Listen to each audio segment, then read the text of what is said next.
Welcome to today's reading of Maniac Magee. Before we begin, let's just summarize yesterday's reading, chapters 21 through 23. If you remember, Jeffrey met Grayson at the zoo. They ate crimpets and then they went back to Grayson's at the YMCA. The last paragraph in chapter 23, it says that what the kid actually said actually made him feel good, though he had no idea why. So maybe you had some questions about why Grayson felt good about what Jeffrey said about running away. But we will go on and see how this new relationship blossoms and grows and how it adds to the story. Today's reading will be chapter 24. It will begin on chapter 24, so turn to page 87 as we begin. 24. They got back to the band shell just as they finished the last of the crimpets. Grayson looked at his watch. Guess it's time to quit the job I never did today. Time for dinner, too. Grayson was joking, but Maniac was serious when he piped, "Great, where to?" Dumbfounded, the old man drove back out of the park to the nearest diner where he sat with a cup of coffee while the boy wolfed down meatloaf and gravy, mashed potatoes, zucchini, salad, and coconut custard pie. Grayson had a way of jumping into a subject without warning. It was during Maniac's dessert that he abruptly said, "Them black people, they eat mashed potatoes too?" Maniac thought he was kidding. Then he realized he wasn't. Sure, Mrs. Beale used to have potatoes a lot, mashed in every other way. Mrs. who? Mrs. Beale. Do you know the Beales of 728 Sycamore Street? The old man shook his head. Well, they were my family. I had a mother and father and a little brother and a sister my age and a dog. My own room, too. Grayson stared out the diner window as if digesting this information. How about meatloaf? Huh? They eat that too? Sure, meatloaf too, and peas and corn, you name it. Cake? Maniac beamed. Oh man, you kidding? Mrs. Beale makes the best cakes in the world. Grayson's eyes narrowed. Toothbrushes. They use them? Maniac fought not to smile. Absolutely. We all had our toothbrushes hanging in the bathroom. I know that, said Grayson, impatient. But is theirs the same as ours? No difference that I could see. You didn't drink out the same glass. Absolutely we did. This information seemed to shock the old man. Maniac laid down his fork. Grayson, they're just regular people, like us. I was never in a house of theirs. Well, I'm telling you, it's the same. There's bathtubs and refrigerators and rugs and TVs and beds. Grayson was wagging his head. Ain't that something? Ain't that something? It was after dark when they got back to the baseball equipment room.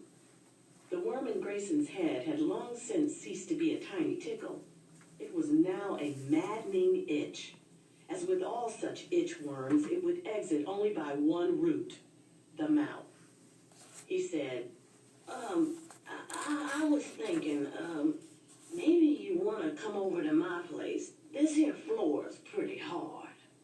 He tapped his foot to show how hard.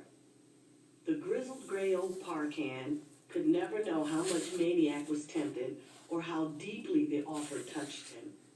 Neither could Maniac explain that the bad luck he always seemed to have with parents had led him to the conclusion that he'd better stick to himself. Oh, it's not so bad here, he said. Look. He lay down on the chest protectors and closed his eyes. Ah, just like a mattress. I can feel myself dozing off already. And then, not wanting to hurt the old man's feelings, he added quickly, "Hey, I told you everything about me. How about you?" He pulled Grayson's coat over himself. "A bedtime story." Grayson snorted.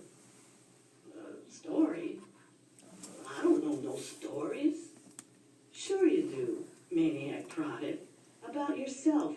You know, about you. Everybody has a story." "Not me." Grayson was edging for the door. "I ain't got no story. I ain't nobody. I work at the park." "You line baseball fields?" "Yep, I do that." "You live at the Y, you drive the park pickup, you like butterscotch crimpets?" Grayson shook his head. "Not as much as you. I was just eating them to be friendly so's you wouldn't have to eat them all by yourself." "And there's another thing about you," Maniac joked. "You're a liar." They both laughed. Grayson opened the door. "Wait," called Maniac. "What did you want to grow up to be when you were a kid?" Grayson paused in the doorway. He looked out into the night. "A baseball player," he said. He turned out the light and closed the door. 25. In the morning, Grayson bought Maniac an Egg McMuffin and a large orange juice. He brought the same thing for himself, so they ate breakfast together in the baseball equipment room. "You sent me to bed without a story last night," Maniac kidded. Grayson brushed a yellow speck of egg from his white stubble. "I don't got no stories, I told you." "You wanted to be a baseball player?" "That ain't no story." "Well, did you become one?" Grayson drank half his orange juice. "Just the minors," he muttered. Maniac yelped. "The minors? Couldn't ever make it to the majors." There was a frayed weariness in the old man's words, as though they had long since worn out. "Grayson, the minors? Man, you must have been good. What position did you play?" Grayson said, "Pitcher." This word, unlike the others, was not worn at all, but fresh and robust. It startled Maniac. It declared, "I am not what you see. I am not a line-lane, pickup driving, live at the Y, bean-brained park hand. I am not rickety, whiskered worm child. I am a pitcher." Maniac had sensed there was something more to the old man. Now he knew what it was. "Grayson, what's your first name?" The old man fidgeted. "Earl, but call me Grayson like everybody." He looked at the clock on the wall. "Gotta go." "Grayson, wait. I'm late for work. You ought to be in school." He was gone. Grayson returned at noon bearing Zeps and sodas and was not allowed to leave until he told Maniac one story about the minor leagues. So he told the kid about his first day in the minors with Bluefield, West Virginia, in the Appalachian League, Class D. "Can't get no lower than that," he told the kid. "That's where you broke in. Don't have D-ball no more." He told about thumbing a ride to Bluefield and when he got there, going up to a gas station attendant and asking which way to the ballpark. And the gas station man told him, "Sure, but first I gotta ask you something. You a new ball player, right? Just coming on board?" And Grayson said, "Yeah, that's right." And the man said, "I thought so. Well then, you're just gonna want to make your first stop right over there." He pointed across the street. "That there restaurant, the Blue Star, you just go right on in there and sit yourself down and tell the waitress you want the biggest steak on the menu. And anything else you want too, 'cause it's all on the house. The Blue Star treats every new rookie to his first meal in town free." He gave a wink. "They want your business." Great, thought Grayson, and he did just that. Only when he got up and left, the restaurant owner came running after him down the street, all mad at Grayson for skipping out. And when Grayson told him he was a rookie, just picking up his free first meal, the owner got even madder. Seems the gas station man was a real card and liked to welcome dumb rookies with his little practical joke. And that's how it came to be that when the Bluefield Bullets took the field that day, they did so without the services of their new pitcher, who was back in the kitchen of the Blue Star restaurant, doing dishes to work off a 16-ounce steak, half a broiled chicken, and 2 pieces of rhubarb pie. After a story like that, Maniac couldn't just stay behind, so he tagged along when Grayson went back to work. He helped the old man raise a new fence around the children's petting farm yard. When the park superintendent came around and asked about the kid, Grayson said it was his nephew come to visit for a while. The superintendent, who managed the budget, said, "We can't pay him, you know." And Grayson said, "Fine, no problem." And that was that. From then on, Maniac was on the job with Grayson every afternoon. They raised fences, mended fences, hauled stone, patched asphalt, painted, trimmed trees. They ate breakfast, lunch, and dinner together, sometimes in the equipment room, sometimes at a restaurant. They spent weekends together. All the while, Grayson told baseball stories, insisting all along, "I ain't got no stories." He told about the Appalachian League and the Carolina League and the Pecos Valley League and the Buckeye and the Mexican Leagues, about the Paducah Twin Oaks and the Natchez Pelicans and the Jessup Georgia Browns and the Laredo Lariats. All minor league teams, minor league baseball. Sleazy hotels, sleazy buses, sleazy stadiums, sleazy fans, sleazy water buckets. Curveballs and bus fumes and dreams. Dreams of the majors. Clean sheets and an umpire at every base. Funny stories, happy stories, sad stories, just plain baseball stories. The happiest story being the one about Willie Mays before he went up to the New York Giants in immortality. Well, it was old Grayson himself who had last crack at Mays in the 9th inning of a game with Indianapolis.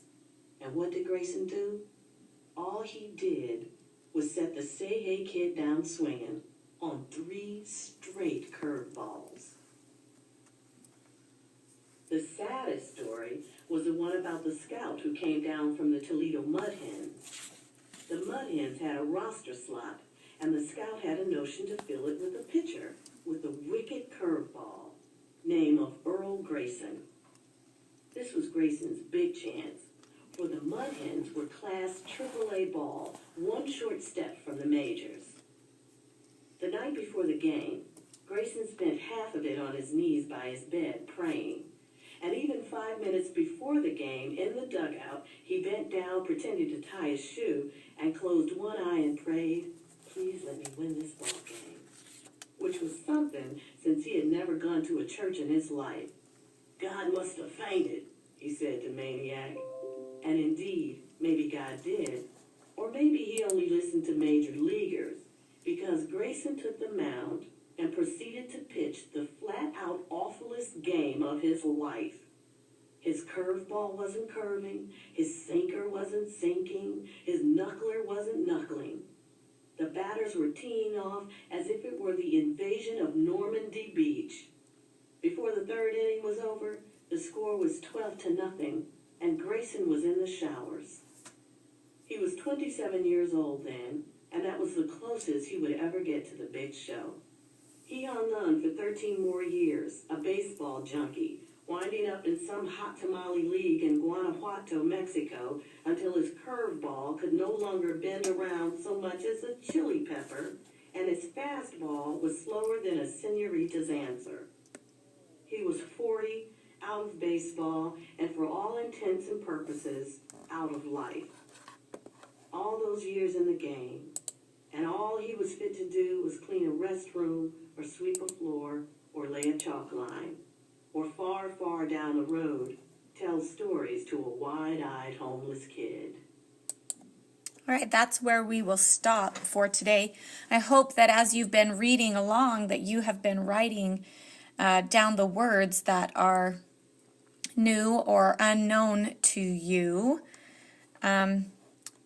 So take a minute to summarize what happened in today's reading. What did you learn about Grayson? How is the relationship between Grayson and Maniac improving or progressing? So pause the video and write your summary. All right, another important thing we need to do at the end of each reading is to record your thoughts. So how did you feel today about what you learned about Grayson? What were some thoughts, feelings you had, questions? Did you have any connections? Did you make any connections to the characters? Pause the video and write your thoughts. All right, today, if we have some time, which I believe you do, I'd like for you to go around the table and I'd like for you to share with the group your thoughts, your feelings, and to discuss how you feel about what's going on and share each other's answers.